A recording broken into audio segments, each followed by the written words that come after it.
माझं संजू परबना आव्हान आहे की संजू परब हे एक जनतेमधलं माझे ते चांगले मित्र आहेत आणि जनतेने त्यांना त्यांच्या पाठीशी उभी होती, जनता त्यांच्या पाठीशी उभी होती, जनतेमधला एक आश्वासक चेहरा होता. त्यांनी अशा तऱ्हेची संभ्रमावस्था वाक्य म्हणजे ज्या पद्धतीने जाहीररित्या बोलले ते न बोलता कोण लँड माफिया आहे तो जाहीर करावा, लँड माफिया कोण आहे तो जाहीर करावा, अन्यथा राजकारणातून आपण संन्यास घ्यावा.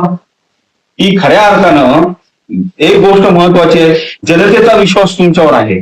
संजू परब हे इथले नगराध्यक्ष राहिलेले आहे, ते मग आपण जनतेला कुठंतरी ज्या पद्धतीने बोलतोय संभ्रमास न सांगता स्पष्टता भूमिका मांडणं गरजेचं आहे आणि मला वाटतं संजू परब मांडतील ही अपेक्षा आहे, अन्यथा राजकीय संन्यास घेतील.